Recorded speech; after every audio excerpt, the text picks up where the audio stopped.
BCB, তারপর হাতুড়ি সিং বাংলাদেশের দলটা পুরোটাই ডুবাইছে। বাংলাদেশের পাইপলাইন শক্ত না, এখানে যাকে নেন আপনি তারা একই ফর্ম দেখাবে। তারা হারলেও তো সমস্যা নাই, জিতলেও সমস্যা নাই, তারা মার্সিডিজ, গরিব দেশে মার্সিডিজ নিয়ে ঘুরবে আর মাস শেষে 5 লাখ টাকা পাবে, চিন্তা কি?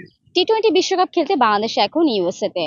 প্রথম অনুশীলন ম্যাচে বাংলাদেশ হেরে গেছে 5 উইকেটে। আজ সিরিজ বাঁচানোর লড়াই। বাংলাদেশ কামব্যাক করতে পারবে কি? এছাড়া বাংলাদেশ টি-20 বিশ্বকাপের মূল পর্বে কেমন খেলবে সবকিছু নিয়ে আমরা জানতে চেয়েছিলাম সাধারণ দর্শকদের কাছে। চলুন জেনে আসি।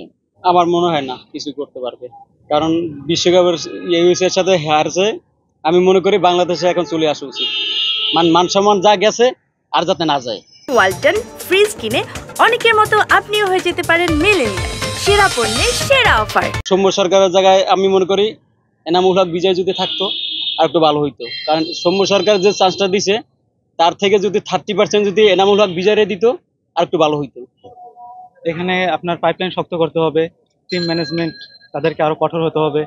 তারপর কোচিং প্যানেলে বাংলাদেশ দেখেন ওখানে গুরুত্ব দিচ্ছে না, যারা একটু ভালো করে তাদেরকে বিদায় করে দিচ্ছে। যেমন বোলিং কোচ ছিল এলান ডোলান, তাকে বিদায় করছে। সে কিন্তু যথেষ্ট উন্নতি করছে বাংলাদেশ বোলিং সাইডে। এর আগে স্টিভ রোডস ছিল, সে কিন্তু সাকিব তামিম এদেরকে তৈরি করে দিয়ে গেছে। এরকম ভালো ভালো কোচিং প্যানেল আনতে হবে, তাহলে বাংলাদেশ টিম একসময় ভালো পারফর্ম করবে। যেমন নাজমুল হোসেন শান্ত, তার একটা ধারাভাষ্যতে দেখছিলাম যে সে বলতেছিল যে 160 থেকে 70 একটা ভালো স্কোর টি-20-তে, কিন্তু এটা আসলে কোনোভাবেই জানা। টি-20-তে তাদের মেন্টালিটি সেট আপ করতে হবে 200+ স্কোর করার। সেই যদি মেন্টালিটি যদি না থাকে তাহলে কিভাবে তারা লক্ষ্যের দিকে যাবে?